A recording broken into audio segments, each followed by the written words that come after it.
Okay, guys, we're set. Is your mic working? Yeah, I think so. Of course, we'll be tweeting this out immediately. But so clearly, judging by the number of you who are here and the number of you who've been waiting to hear Devdutt, the introduction is not needed at all. What we'll do is start, just get straight into the conversation on Olympus. And Devdutt, you know, I think it's so interesting that part of this was the importance of reversing the gaze. I'm going to ask you a little bit about some of the stories we get to read about in Olympus, and you're going to show us the cover, which has a Trojan horse, and tell us if there's any, because what Devdutt does so well is, of course, throughout the book, make these sort of comparisons and contrasts with the Hindu mythology, some of which I'm going to ask you about and some of which you'll tell us through stories. Do you want to tell us a little bit about the cover, the Trojan horse, and resonances, if it might have any, with Indian mythology? So, I would like to tell you two stories. And I think it's always fun to begin with stories. If I get carried away, please stop me. So, in Greek mythology, there is the famous story of the Trojan horse. And we Indians are familiar with the Trojan horse because we are familiar with the Trojan virus. Yeah. And our software engineers therefore have some connection with literature because so the Trojan horse was built by the Greeks and they left it outside the city of Troy. So they have been fighting with the Trojans for 10 years trying to get Helen out of the city of Troy. तो 10 साल युद्ध चलता रहता है Greeks के बीच में और trojans के बीच में और 10 साल के युद्ध there is no conclusion. तो फाइनली एक दिन जब सुबह के समय जब ट्रॉय के लोग बाहर देखते हैं तो कोई सेना वहां दिखाई नहीं देती. There is no army out there. There is just एक घोड़ा दिखता है वहां पे, लकड़ी का घोड़ा. और वो बोलते हैं कि अरे ये तो जो ग्रीक्स है वो भाग गए और यहाँ पे उन्होंने एक घोड़ा छोड़ा है and that is built to appease the god of the sea. So this is the sign of our victory. Let's take this horse inside our city and celebrate the great strength of Troy. और ये इस घोड़े को, एक लकड़ी के घोड़े को अंदर लेके जाते हैं और उसके अंदर there are some Greek soldiers hiding. So at night, सूर्यास्त के बाद पूरे दिन यहाँ पे जश्न मनाते हैं Troy. They dance around it, they sing around it, very happy at the end of the 10-year siege. And in the evening, when everybody is sleeping, from within the Trojan horse come out the Trojan soldiers. The Greek soldiers, and they go and open the gates of the city of Troy, and the Greek army comes inside and destroys the city of Troy. So this story is very popular. So the whole Trojan horse means दिखता है कुछ, होता है कुछ, बाहर से कुछ और है, अंदर कुछ और है. You know, these ideas, जैसे हमारे English में we will say things like a wolf in sheep's clothing. Or a sheep in wolf's clothing. So different kinds of things that you have. ऐसी कहानी जैन परंपरा में मिलती है बट इसका भाव बहुत अलग है. The whole idea is very different.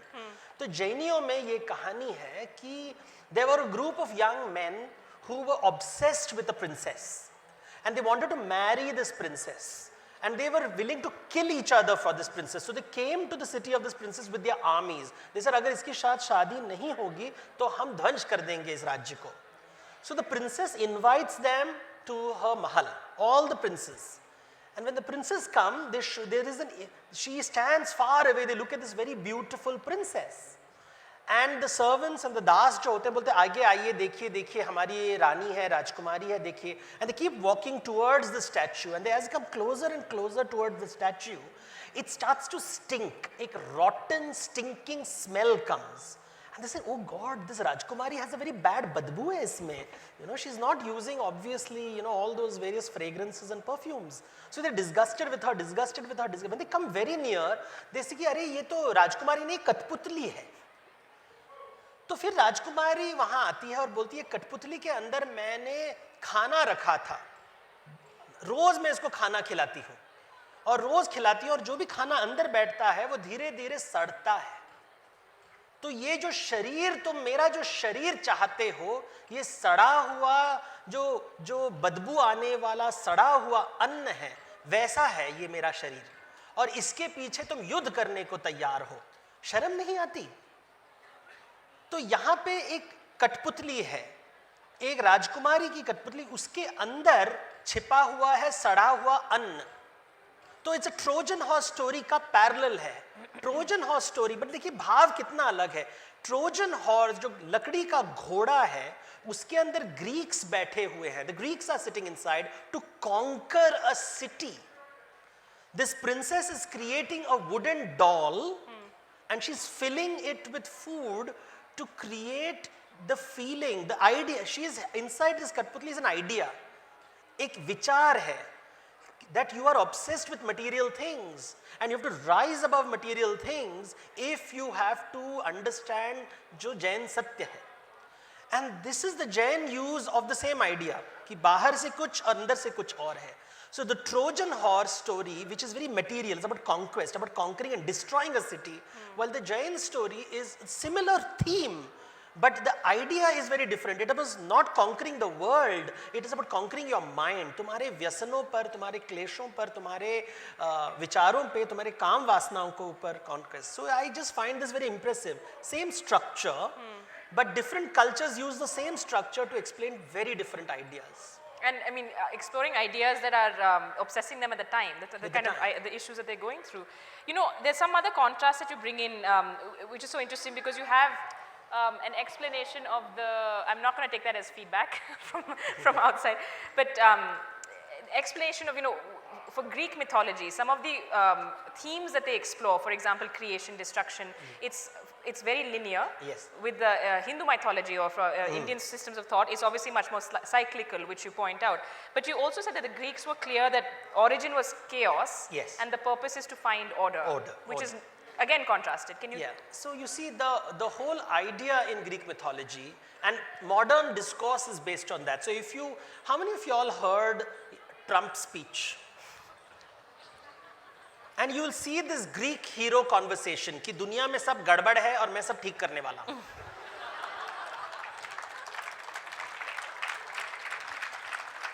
तो ये है यूनानी नायक का archetype, the Greek hero who comes to battle the monster. कि सब गड़बड़ है दुनिया में, मैं, you know, so there are lots of monsters in Greek mythology. There is Medusa, जिसके बाल सांपों, you know, सर्प नाग के जैसे हैं. Or there is Minotaur, who has the head of a bull and body of a human being. There's Chimera, different monsters, and the Greek hero is always going to kill the monster and create order. Sab order karunga, and this is going to happen in one life. In Indian culture, it is very different. Our gods for the Western eye will look very monstrous, क्योंकि हमारे हाथी वाले sir के देवता हैं, वानर वाले देवता हैं, देवता के 10 सर हैं, 20 हाथ हैं, अलग अलग प्रकार के, ये बोलने के लिए कि देखिए प्रकृति तुम्हें समझ में नहीं आएगी, जो तुम्हें chaos समझते हो वो प्रकृति है. It is order beyond your understanding. What you consider chaos is बस order beyond your understanding. तो घमंड मत कर, नम्रता से देख. You think you can conquer the world, but the world will never be conquered. This is something that is the difference between a Greek story and Indian story. The Indian story will always say कि तू जितना भी try कर. तो जैसे एक और जो famous जैन story है भरत की, कहते हैं कि वो पहाड़, वो जब पूरी दुनिया को चक्रवर्ती बनता है, he says that I will climb on top of the mountain and I will put a flag and say कि दुनिया में I am the great conqueror, I have conquered the whole world. लेकिन जब ऊपर जाता है पहाड़ के ऊपर, when he goes on top of the mountain, he sees lots and lots of billboards लिखते हैं कि I have conquered the world, I have conquered the world, I have conquered the world. And he realizes कि देखिए तू जितना भी कोशिश कर, अपने आप को सुपरमैन बनना कोशिश कर, लेकिन तू तेरे ऊपर कुछ और होगा हमेशा. तो जो ऊपर जाता है वो नीचे आता है. तो this cyclical thing is that तू जितना ऊपर जाएगा तो नीचे जरूर आएगा. This is a very Indian idea. Do not try to think you will solve the problems of life in your one lifetime. It is a cyclical, ये दिगंबर परंपरा है जहां पे आप जितना भी कोशिश करो, अपना आम का पेड़ हो आम दो, लेकिन जंगल को सॉल्व करने की प्रॉब्लम मत करना. तुम आम के पेड़ हो. Don't try to solve the forest issues. So in the same way, the Greek stories are very different. The forest is a problem. They want to control the forest, manage the problem, control, and we want to This fundamental difference, and therefore Greek stories are full of tragedy. They have great heroes and at the end of the day they're tragic because you suddenly realize कि जब तुम मुकाम पे पहुंचते हो, when you reach your destination, आगे एक और एक पहाड़ है, उसके बाद और एक पहाड़ है, पहाड़ के पहाड़, पहाड़ के पहाड़. And therefore जो चक्रवर्ती है देखता है कि पहाड़ के ऊपर जब बैठता है कि there is no end to this world. तो एक नम्रता जो होती है, एक this is in the Greek mythology this is hubris. Hubris, this arrogance of the hero who thinks he can establish order in a world. So Indian thought looks at the world very differently. हमारा जो दुनिया है, जो Sanatan, when the word Sanatan is used, it means a world which has no beginning and no end. Anadi Anant. But the Greek world is a very fixed world. उसके दायरे बहुत clear हैं. There is very clear. शुरुआत यहाँ पे है, अंत यहाँ पे है. So life is like a Excel sheet.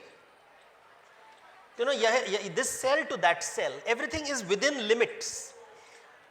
अनंत की कल्पना नहीं है. And therefore chaos, the idea of chaos is not found in Sanatan. They'll say, तुम्हें लगता है chaos ना? When you fly into Bombay city, you think it's a chaotic city. But there's a lot of negotiated boundaries. इसके अंदर बहुत order है, तुम्हें समझ में नहीं आता है. इसका मतलब नहीं कि यहाँ chaos है. तो it's a different way of looking at the world. The desire to conquer and जो दिगंबर मुनि होंगे तो बोलेंगे, the famous story where Alexander meets the gymnosophist and Alexander asks gymnosophist,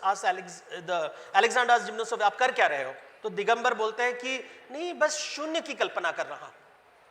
और then the Digambar asks Alexander, Sikandar को पूछते हैं कि तुम क्या कर रहे हो? मैं दुनिया को विजय प्राप्त करने के लिए, मैं दिग्विजय यात्रा में हूँ. तो बोलते हैं अच्छा, और दोनों हंस पड़ते हैं कि सामने वाला मूर्ख है. And you use that in the book also actually, yes, to sort of punctuate the stories yes, that we're getting to read.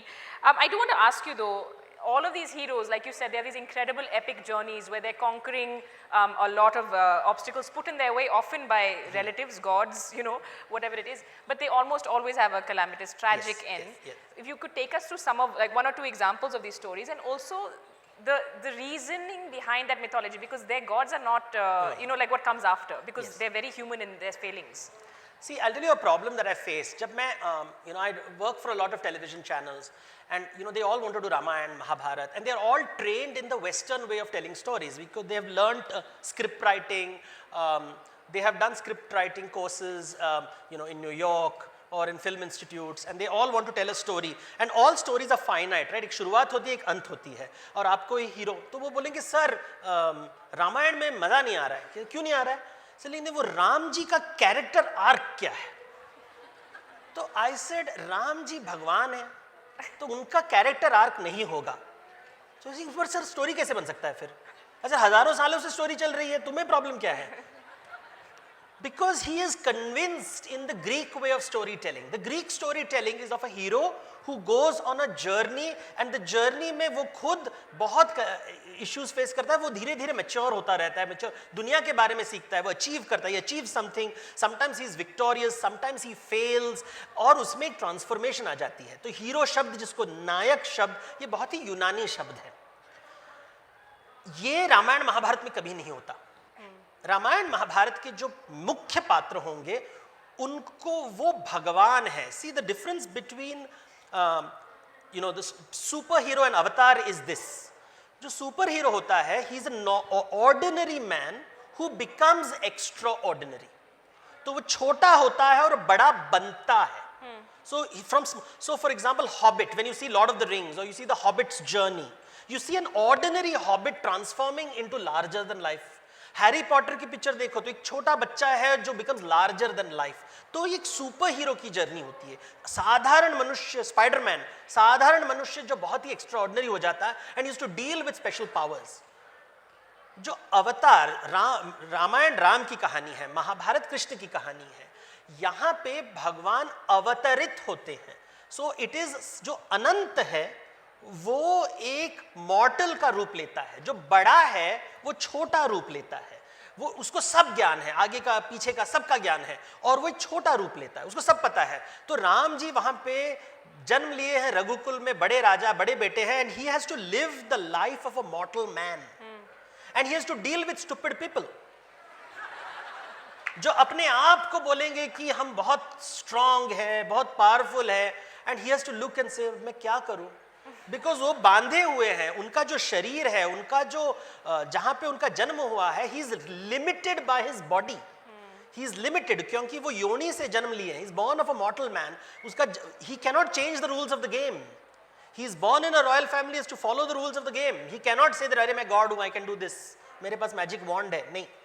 तुमको तो ये जो बड़े हैं उनको छोटा बनना पड़ता है, जैसे माँ को बच्चों को खिलाने के लिए भिन्न भिन्न भाषा उत्पन्न करना पड़ती है. Have you seen a mother talking to a child? She talks in this very funny language, choo chee choo chee choo, because the child will say, हाँ mummy is so intelligent. Or if you see the mother and child playing hide and seek, the mother can see the child hiding, but she'll say, अरे कहाँ गया कहाँ गया कहाँ गया. या जो बच्चा है मम्मी को मारता है या पापा को मारता है, पापा अरे मारो मत मारो मत मारो मत. वैसे ही श्री राम जी और कृष्ण युद्ध कर रहे हैं, मारो मत, अरे बाप रे रावण जी आप तो बहुत ही महान हो. तो ये है लीला, इसको कहते हैं लीला, जिसको वेर वी नो. और यू नो आजकल ट्विटर में बहुत लीला खेलना पड़ता है.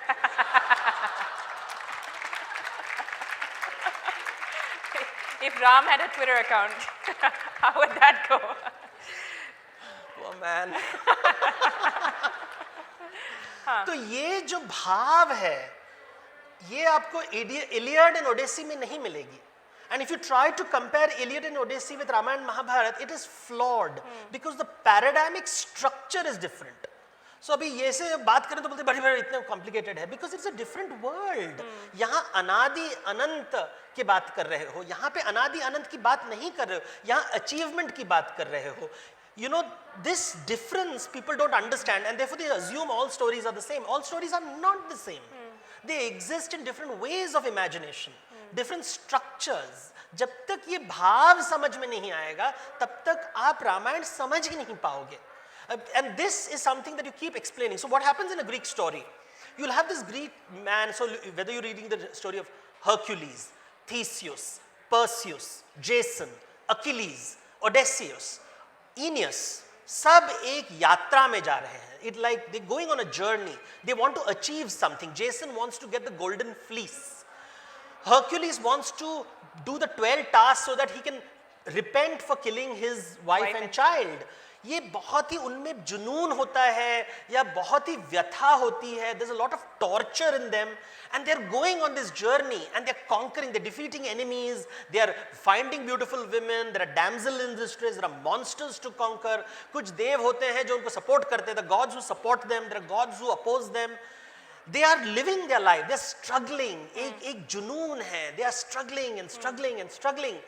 And finally they achieve. It's almost, that's why the Greeks came up with the Olympic Games या मैराथन. ये बहुत ही ये जो ये गेम्स है कि आप एक जुनून के पास एक टारगेट रख के उसके पीछे दौड़ते रहो और पहुंचने के बाद you get a acceleration of victory.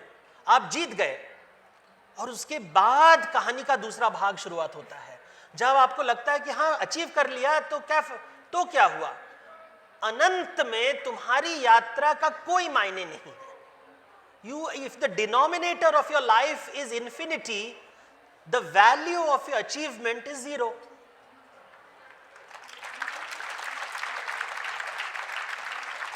और ये बहुत जो नायक होता है उसको बहुत तकलीफ होता है. You know, everybody who wants to solve the world's problems, they will do great things, but the fact is Digambar बैठ के बोल रहा है ठीक है और 10 साल, चलो 15 साल.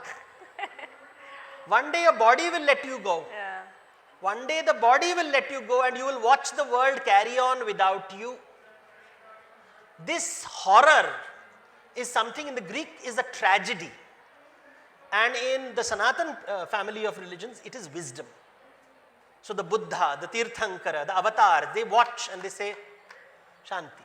Tension क्यों ले रहे हो? दुनिया को ये बचाने वाला है. But you know, they of course they make for good stories, these adventures and the conquests. And you know what you do also highlight in the book, and I think when you read Greek myths, it's so interesting because all of these challenges often are put there by the gods for their own pleasure or purpose. Or so, can you take us through a little bit of that and how that affects us, and why is it even relevant today to talk about this? See, when we read when people say, sir, मेरे को कुछ achieve करना है, this thing of achievement, you know, the Greeks believed that the purpose of life is to be extraordinary. कुछ तो करना है दुनिया में, कुछ तो हीरो बनना है. This was the Greek way. So the whole purpose of life, तो जो जी रहे, and if you look at everything in our business plan, हमारा जब business plan होता है तो ये आपका target है, ये आपका vision होना चाहिए, you have to achieve this. And the whole purpose of your planning systems, everything is designed around achieving this thing. Or Greek traditions introduced the idea कि मरने के बाद, so they had this concept that you live only once, तुम्हारी एक ही जिंदगी है. मरने के बाद you have to cross, तुम्हारी जो आत्मा होती है, your ghost, they use the word ghost. Your ghost has to travel across a river called Styx. And you have to cross this river. There is a boatman over there जिसको आप एक coin देते हो, वो तुम्हें Styx के उस पार लेता है, और वहाँ पे there is Cerberus, a dog with 3 heads, and you give it honey cakes. And then finally you meet Hades, the god of the dead, the king of the dead. And finally you meet the judges, तो judge, न्यायाधीश. There is 3 judges, और वो judge decide करेंगे कि तुम्हारा future क्या होगा forever, क्योंकि एक ही जिंदगी है. If you have done something extraordinary, you will go to Elysium. This place called Elysium. तो जो कुछ अच्छा किया दुनिया में, so you will go to Elysium. If you have upset the gods, you will go to Tartarus. और वहाँ पे तुम, for example, टूटे हुए घड़े के साथ पानी भरते रहोगे, मतलब कुछ अचीव ही नहीं कर पाओगे, वही काम रिपीट करते रहोगे, करते रहोगे, करते रहोगे. You know, there is the word tantalizing comes from Tantalus. He's a Greek character. कि वो कैरेक्टर है कि उसको ऐसा श्राप मिला था, भगवान ने पनिश किया था वहां पे, कि तुम्हें हमेशा प्यास लगेगी और तुम पानी नदी के पास बैठे रहोगे, तुम पानी छूने जाओगे तो पानी तुमसे दूर चली जाएगी, और तुम्हें हमेशा भूख लगेगा, और ऊपर फल होगा, अगर तुम फल छूना चाहोगे तो फल ऊपर चढ़ जाएगा, तो हम तड़प तड़प के रहोगे तुम. तो ये है टाटरस. और जो ऑर्डिनरी है, जो आम जनता है, उनके लिए, मीडियोकर लोगों के लिए मीडियोकर हेवन होता है, एस्फोडल. तो 3 heavens, 3 judges. तो पूरी जिंदगी is like a report card. You have a report card. You know how horrible it is to live your life of report card? रोज ये appraisal system होता है जॉब में. You know, bonus मिलेगा कि नहीं मिलेगा, promotion मिलेगा कि नहीं मिलेगा, ये पूरी जिंदगी. This is modern life. Our entire modern life is based on Greek mythology. You're continuously being measured and judged, measured and judged, measured and judged. Indian tradition, सनातन जो tradition है, यहाँ पे भगवान न्यायाधीश नहीं है. The God is not a judge. God is an accountant. मुनीम है. चित्रगुप्त के जैसे वो लिखा जोखी करते हैं कि तुम्हारे जितने कर्म हैं मैं लिख रहा हूं भैया, ऋण होगा तो देना पड़ेगा. ऋण जब तक होगा तुम, there is no river Styx, there is a river Vaitarani.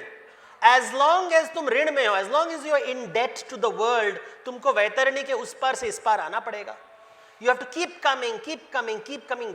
ये जो ऋण का concept है, you are bound by debt, is a very important idea in Hinduism. So it's a very different view of the world. कि दुनिया में मेरा ऋण है, मुझे ऋण मुक्त होना है. This, but nowadays people use what like corporate social responsibility. अरे ऋण मुक्त बोलो ना.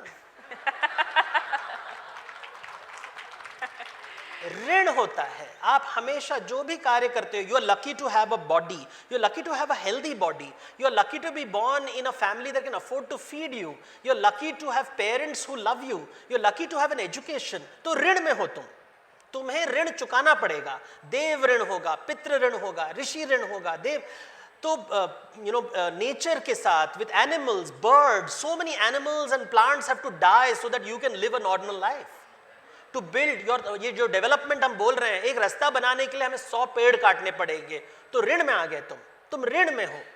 ऋण से मुक्त होना ही मुक्ति है. तो कार्य करके मुक्ति इज ऋण से मुक्त होना. ये concept you will, this is the binding force, but we don't talk. It is based on responsibility कि तुम ऋण में हो. So you are born in debt, you have to continuously repay. So it is not about achievement. The purpose of life is not achievement. The purpose of life is becoming debt free. ये बहुत ही अलग दृष्टिकोण है, ये जो दर्शन है. तो these are ideas not part of the global village. They have to be part of the global village. You cannot have a one-way conversation, the West telling the world how you should live life. No. East will tell the west, west will tell the east, we will learn from each other, संवाद करेंगे, उपनिषद करेंगे, बात करेंगे। ये जब तक हम समझते नहीं है ये बातें कि you have to listen to the other, श्रुति करो, listen. This is what the Indian thought is कि भैया ऋण है, you are lucky to have this body, you are lucky to have this intellect, you are lucky to have these privileges, you are lucky. This is the fundamental thought of the Vedic parampara. This is found in Jainism, in Buddhism. Rin, it's a very important idea, but we are not familiar in the modern. So it's not, the relevance is to draw attention to different discourses. Yeah. जो अलग अलग दर्शन है, discourse is darshan. Another way of looking at the world. How do we use traditional Indian narratives to evoke ideas? यहाँ पे achievement से आप ऋणी होते हो, ऋण मुक्त बनाने के लिए आपको दान देना होगा। You will have to, your work is always दान, you have to continuously give, देते रहोगे, जन्म जन्म जन्म देना पड़ेगा, लेना नहीं देना पड़ेगा। तो लेखा जोखा में in the balance sheet what is being checked is तुम ले रहे हो या दे रहे हो। अब इसके बहुत मीनिंग्स होते हैं। Also, the purpose of life is to be debt free. I don't know, I think Visa and MasterCard are never going to make you their spokesperson, I'm just telling you. But of course, there are many layers to all of this. And I want to come back to one of the fundamental differences also, when you see the way at that time these myths were written, the Greek myths which you talk about.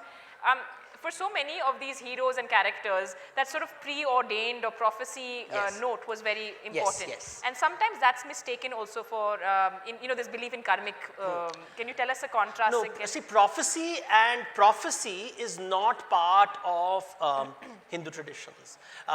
There are similar things. जैसे जब कृष्ण का जन्म होने वाला है तो कंस को एक दूरध्वनि, तुम्हारा ये जो 8वां बच्चा है तुम्हें मारेगा. So people say it's a prophecy. ये prophecy का जो concept है, देखिए दुनिया अलग अलग तरीके से, तो कई every culture has a different way of looking at the world. एक परंपरा है जिसे हम पैगंबर परंपरा कहेंगे, दूसरा होता है दिगंबर परंपरा होता है. तो in one idea is that the idea is that the world, there is a fall. So there is a original sin, there is a fall, and you have to return to Eden. ये जो concept है, तो एक prophecy होगा कि एक दिन पैगंबर आएंगे, आपको पैगाम लेके आएंगे. There is a prophecy. मसीहा आएगा. This idea of prophecy. यहाँ पे this is not prophecy. This is more future gazing. ये होने वाला है because ये कर्म है, because the balance sheet is telling me this is going to happen, this is going to happen, this is going to happen. These events are going to happen in the future is not a prophecy. It's preordained in the sense that you have control over how you respond to it. So an event will happen, this is preordained. It is preordained कि ये युद्ध होने वाला है. लेकिन तुम युद्ध में क्या करने वाले हो, तुम्हारा प्रतिक्रिया क्या होगा? What will be your reaction? So is over which you have control. और तुम्हारी प्रतिक्रिया के हिसाब से it will be decided future life तेरा क्या होगा. It is very different from the idea of prophecy. Prophecy is this is going to happen. एक दिन ये होगा. So the idea of fate comes from Greek mythology. The Greeks had this idea of fate. There were 3 blind women who would spin the web of life. And they would decide, somebody will decide the texture of your life, which is the quality of your life. Some will decide the length of your life. And one will cut the length of your life. So this was how your life was preordained. This is the life you're going to lead. So that's a very Greek idea. Or the idea that Masiha ज़रूर आएंगे, एक दिन क़यामत ज़रूर होगा. Very पैगंबर traditions. Hindu traditions are cyclical. There is no end. ये जो नाटक है ये अनंत है. तो ये तो चलता रहेगा. JLF आते रहेंगे, जाते रहेंगे, जाते रहेंगे, जाते रहेंगे. सेशन होता रहेगा. अपने आप को महान मत मानो. लोग आएंगे जाएंगे, कभी यहाँ बैठना पड़ता है, कभी वहाँ बैठना पड़ता है.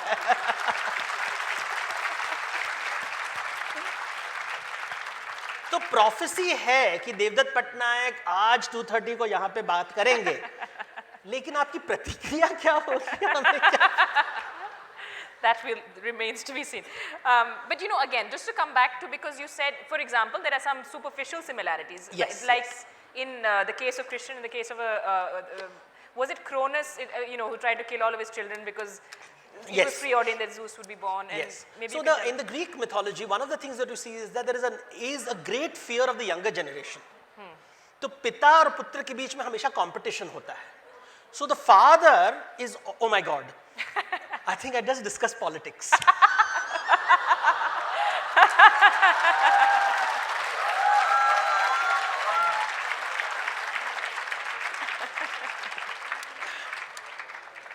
देखिए गंगा के तट पर भी ओलंपस है. तो the idea is कि पिता पुत्र, the older generation, the younger generation के बीच में हमेशा मुठभेड़ होती है. And in the Greek tradition, the older generation tries to eat the younger generation. So Cronus, वो अपने पुत्र को, he eats the son, वो अपने बेटे को खाता है. This idea, Cronus, is Saturn, the god Saturday-ka. And he eats his own child, but the child fights back. The child fights back and he defeats the father. Ultimately, the son will kill the father. This is the Greek structure. Indian stories are ambiguous. In some stories, the father will destroy the younger generation. वो अपने भोग के लिए अपने पुत्र का बलि देगा. So for example, Ramayan में दशरथ अपने वचन निभाने के लिए पुत्र के बलि देते हैं, बोलते हैं कि तू जंगल में जा, वनवास, go to the forest. So the son has to give up his youth, the best years of his life in the forest. और महाभारत में Bhishma has to give up, ब्रह्मचर्य का व्रत लेते हैं ताकि अपने पिता शादी कर सके सत्यवती के साथ. So he gives up his conjugal rights for his father. So the father is always dominating and an आज्ञाकारी पुत्र is celebrated. So it's the opposite. In the Greek stories, the father is ultimately defeated. In the Indian stories, the son always submits. But it is not so simple. For when you read the Krishna story, it's very Greek. Krishna Kans को मारते हैं, अपने मामा को मारते हैं, या कृष्ण भीष्म पितामह को बोलते हैं कि इनको मारो, या द्रोणाचार्य गुरु को बोलते हैं इसको मारो, बड़े भाई कर्ण को बोलते हैं मारो, which means the older generation is being continuously destroyed. So for a stable society, the older, जो रामायण में कहानी होती है वहां पे you submit to the older. पिता डोमिनेट करता है, लेकिन जब बदलाव आता है दुनिया में तो पिता की मृत्यु होती है. सो भीष्म का उद्धार होता है, द्रोण का उद्धार होता है, कर्ण का उद्धार होता है. So this is the complexity. You know, Indians are like the Indian headshake, never very simple.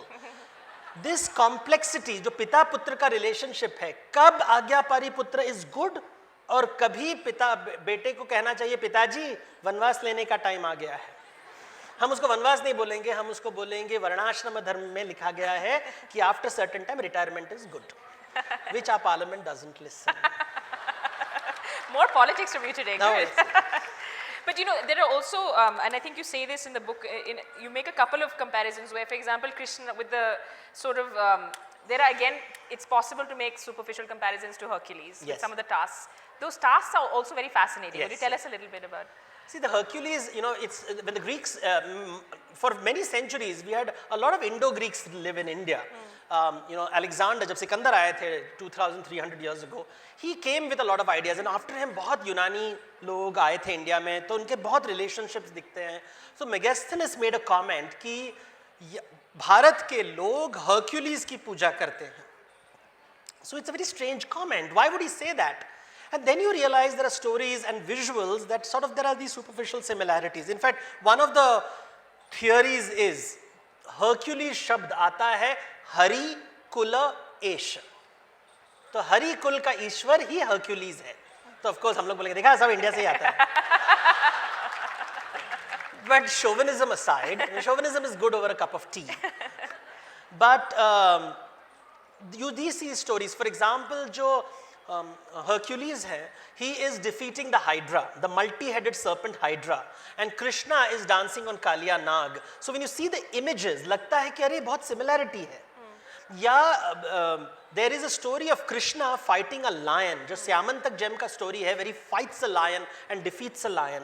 One of the most popular images of Hercules is him fighting the Nemean lion, and he wears a lion cloak around his neck. So you find these images which are very, very, at a superficial level, very similar. They are not exactly the same, and therefore you see, or for example, you have the 10 tasks of Hercules, and you have the adventures of Krishna. He killing different animals. Over here also there are different animals being killed. Hercules, the animals are created by Hera, so the gods are creating it to talk, उसके रास्ते में बाधा डालने के लिए. यहाँ पे कंस मामा भेज रहे हैं अपने अलग अलग असुरों को उनको डिफीट करने के लिए. तो ये जब दिखाई देता है तो लगता है कि कुछ तो सिमिलैरिटी होगी. या मथुरा नगर को डिस्ट्रॉय करने के लिए, to destroy the city of Mathura, the king Jarasandha of Magadha sends a warrior whose name is Kalayavana. Now Kal means black or time. Yavan Shabd comes from the Greek word Ionia. Ionian pillars. Ionia is a part of Greece. So Yavana means Greece. So Kal Yavana, black Greek or Indo-Greek.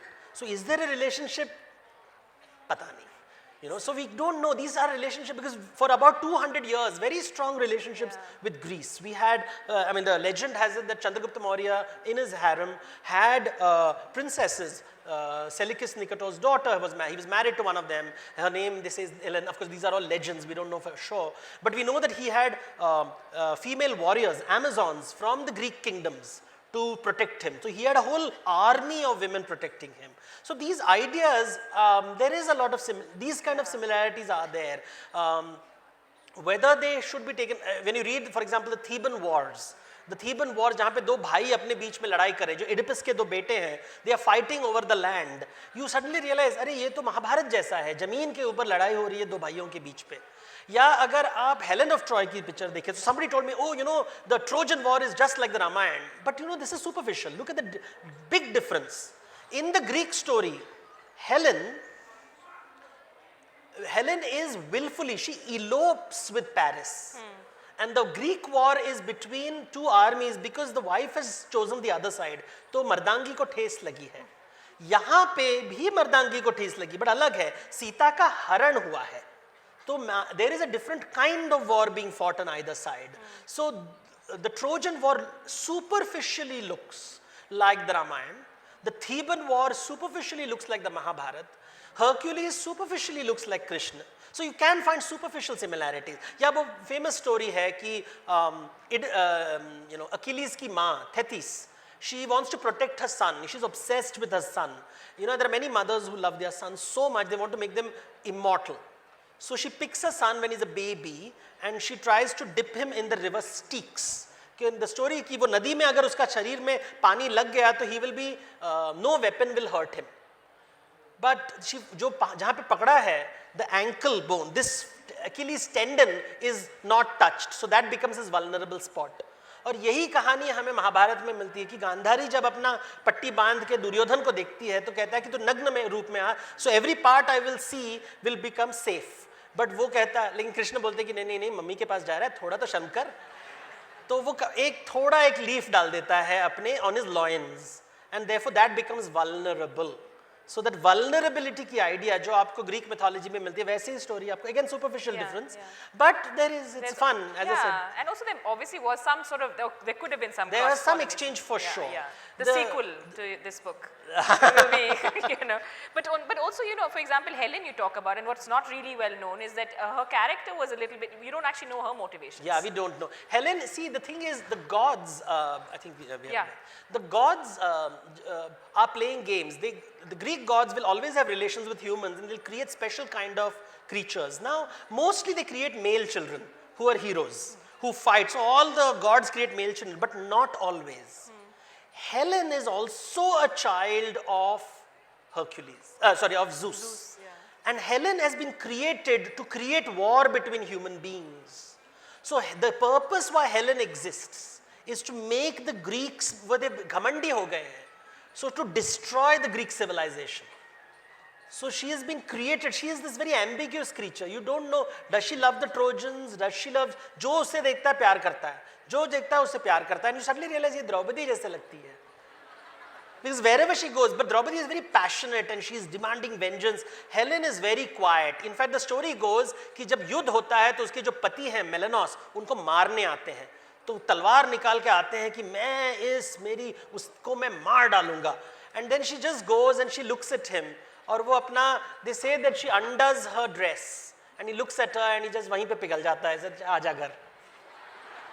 So we need some of those retellings from, you know, like Volga has sort of done this for Sita. We need to see some of these retellings. Okay, I was looking at my watch because I think we have a few minutes left Where is the volunteer with the mic? There. So anyone near, if you put your hand up, we can probably take 2 questions. Wait. There's one here in the front. Yeah, the girl in the sort of warm coat. Yeah. First of all, thank you, Devdutt sir, for just reintroducing mythology to readers like us. My question is that it's not related to the session, but how does mythology promote patriarchy? Because there are many instances, but are there any instances to the contrary that it does not promote patriarchy? See, mythology can promote whatever you like. It can even promote advertising. Please leave very quietly. So it depends on very how. quietly. Yeah, go on. So it can promote whatever you like. So one of my, you have to see, what happens is people cherry pick stories to prove their point. So if I want to see patriarchy in Ramayana, you'll see patriarchy. You want to see feminism in the Ramayana, you'll see feminism. If you want to understand feminism in the Ramayana, please come to my session tomorrow on Girl Who Chose. Oh, Yeah? lovely. Yeah. Hi, my name is Shubhra. I can't see you. Where? Over here, Okay. at the No. back. Oh, okay. Yeah. So I just have a very quick question. You mentioned Greek mythology, and you said that there are characters in the Greek mythology that tell you to compete, to win, to Yeah. to succeed. And Indian stories actually, the gods. Like the stories are about face your fear. If you have fears, you can pray to the gods, and So my question to you is, where are the stories, that are real stories in the mythology which tell you to face your fears? That's a good question. Okay. I think all stories in mythology tell you to face your fears. Greek stories tell you that you have to fight your fears. Indian stories tell you you have to understand your fears. That's the difference. Wait, hold on a second. There's one. One, two. That's fine. Hello sir, can you Aw. throw some more light on your last chapter of book Jaya? On For the. that we need another session, my child, or you'll have to read the book, not today, yeah? Okay. Hello. So here. The gentleman there, There's you one can just- person who's been very patient, and then we're taking this one. Hold on. We'll take 2 together so we can answer them. So you spoke about prophecy, that something will happen. And then it depends on us how we respond to the occurrence.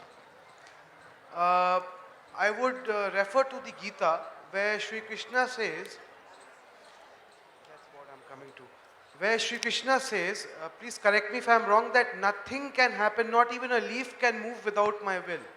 So in that case, isn't our response also his will? Okay. Okay, and there's one question here, and there's a child in the front. Can you get a mic to him? You can. So in many But of your hold on, books hold on. like Sita and Jaya, you have used the illustrations more. Yes. Like in not the pictures, but the handwritten hand sketches and the illustrations. So any specific reason to use more in those books? Specifically in your books, I have observed that. You see, illustrated books sell more. Okay. It's purely a commercial reason, nothing else. Okay, and the question that he had asked, did you? There's no question. He said, comment. I agree with him. Okay, and Hello, sir. here in front. I've read 2 of your books, Fun in Devlok and Pashu.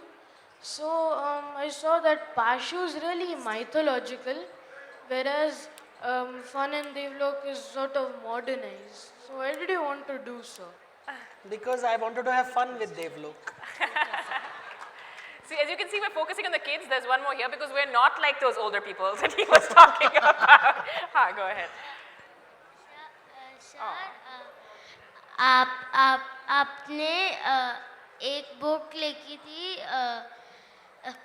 The girl who chose, वो रामायण की story थी, पर आपने उसको कुछ अलग title दिया. उसकी first choice, second choice, third choice, fourth choice, fifth choice, आपने उसका मेन पार्ट टाइटल बना दिया. आप इतने अच्छे टाइटल्स कैसे सोचते हो? That's so sweet. Planted question. That's a lovely question.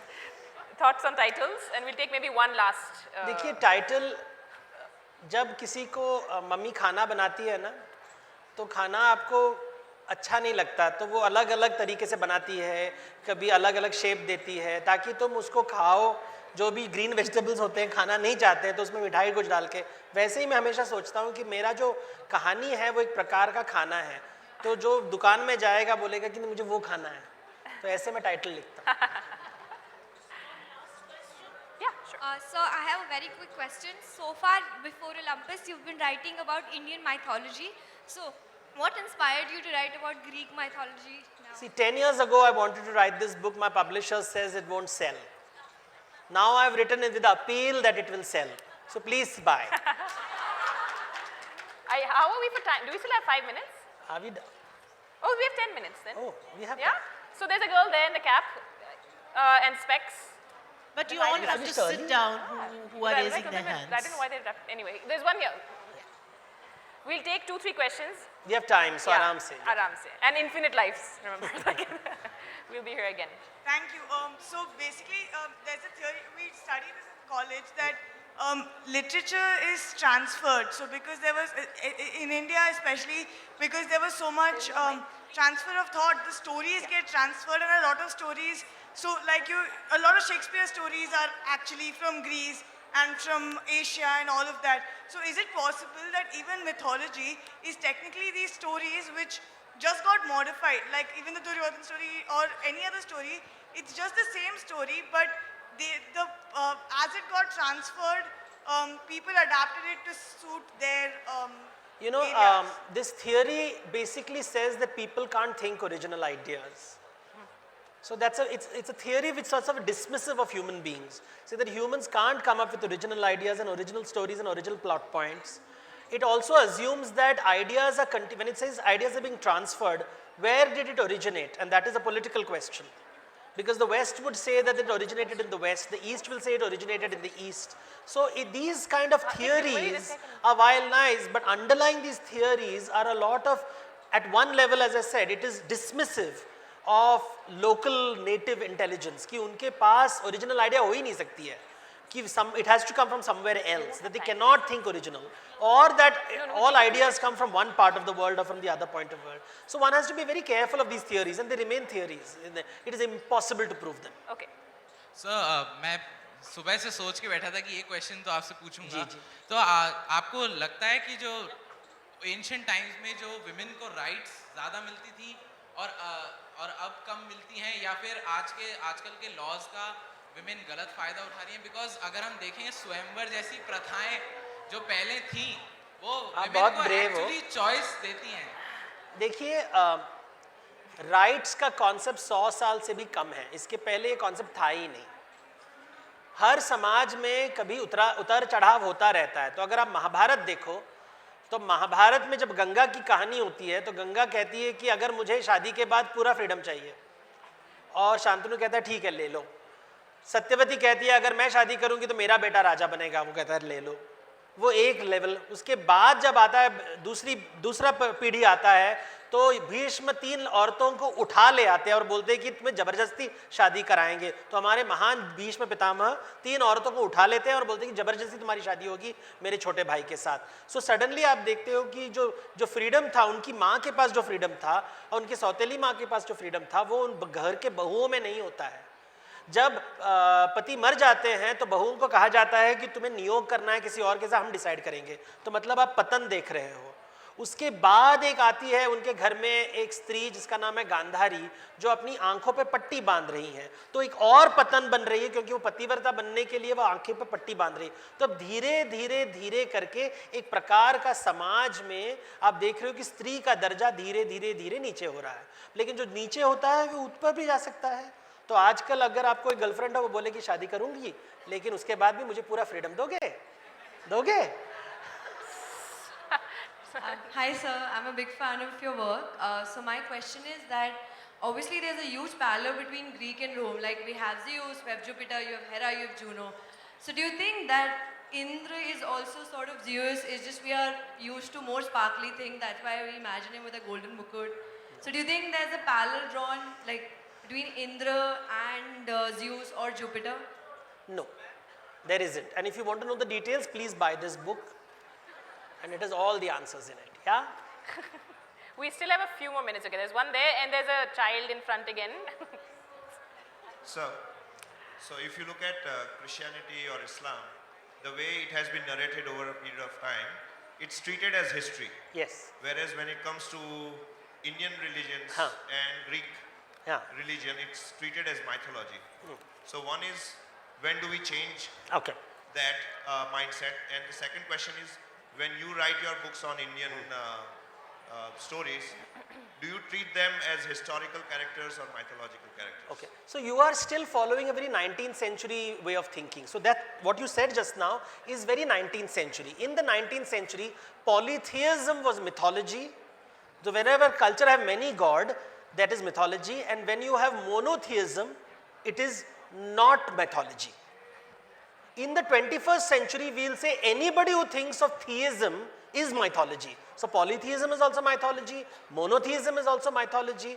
So 18th century में भी Indian mythology था यहाँ पे. So if you ask a secular person, he will say ये सब mythology है. अगर atheist को बोलोगे तो सब mythology है. अगर आप mythologist को बोलोगे तो वो बोलेगा atheism भी एक अलग प्रकार का mythology है. So there is polytheistic mythology, there is monotheistic mythology, there is atheistic mythology. Mythology can be, because it is the way humans imagine the world. भारतीय परंपरा में जो हिस्ट्री होता है वो पितरों के लिए होता है.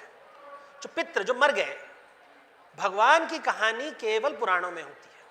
तो आपको डिसाइड करना है भगवान को वैल्यू करना है या पितरों को वैल्यू करना है. आई प्रेफर भगवान, अदर्स फॉलो पितर. My question is that Gandhari's decision was right or wrong that she put cloth on her eyes? I don't know, we'll have to talk to her and ask. We would never know. Everybody has a right to take their decisions. In life, everybody takes a decision. You will take a decision of studies. Now you're a child, your mother will not let you take decisions. I want to take a decision, I want to watch TV all the time. Or I want to see internet all the time. Your mother will say, no, no, no. Once you become an adult, you have to take decisions. Now, is those decisions right or wrong? We'll only know in the future. Right? So, somebody will say, "Arey, ye bahar ka khana mat khao, acha nahi hai." You'll say, "No, it's my decision. I want to eat it." Next day, you'll get a stomach upset. Your decision. But you enjoyed the food at that time. That was also your decision.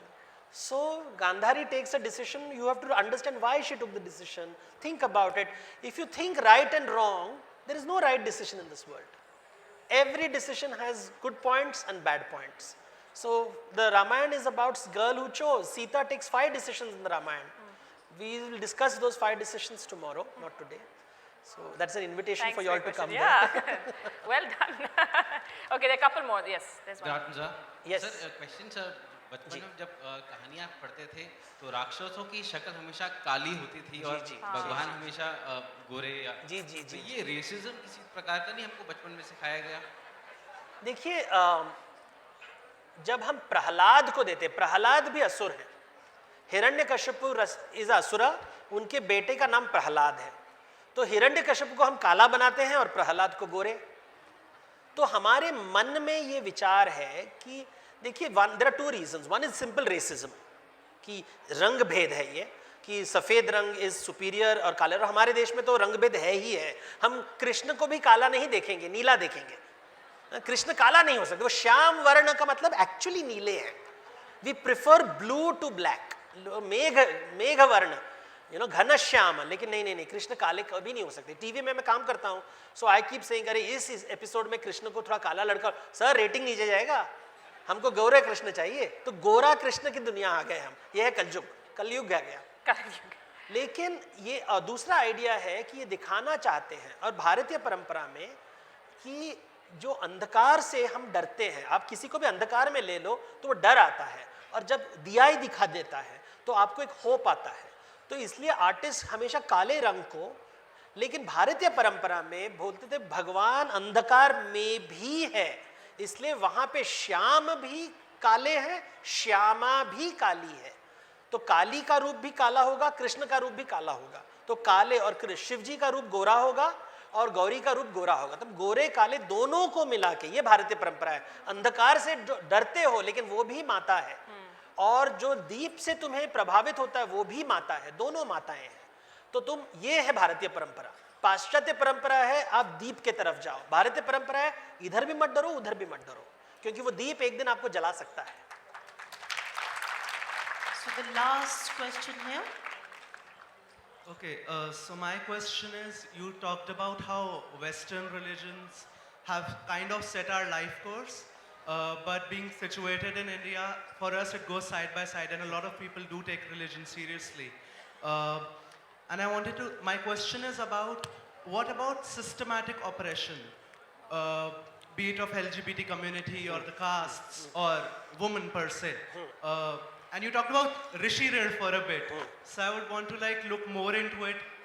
Don't Rishis have a lot of Rid from all these people who they have been systematically oppressing for all this while? And when you talk about bringing the Eastern tradition into the modern world, is there a need to change the narrative? Okay, and all of this in 1 minute. In 1 minute, yeah. See, everybody oppresses. If somebody thinks that there is oppressor is a separate tribe and you are not an oppressor, then you're not looking carefully.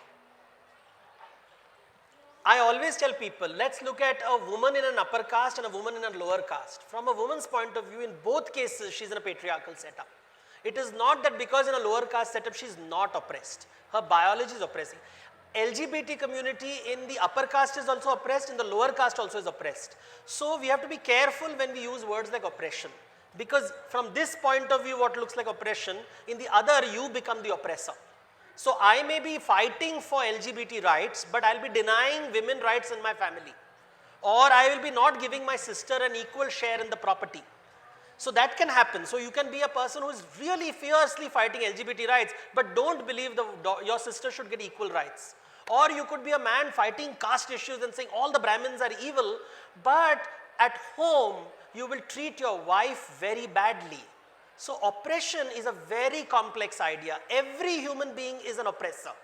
Rishi ho ya raja ho, असुर हो या देव हो, सबको ऋण चुकाना पड़ता है. देवता को भी ऋण चुकाना पड़ता है, भगवान को भी ऋण चुकाना पड़ता है. इसलिए अवतरण लेके आना पड़ता है और यहाँ पे पत्नी का त्याग करना पड़ता है. Thank you, Devdutt. On that note, we have to wrap up. Thank you all for being a wonderful audience. Please, वो कल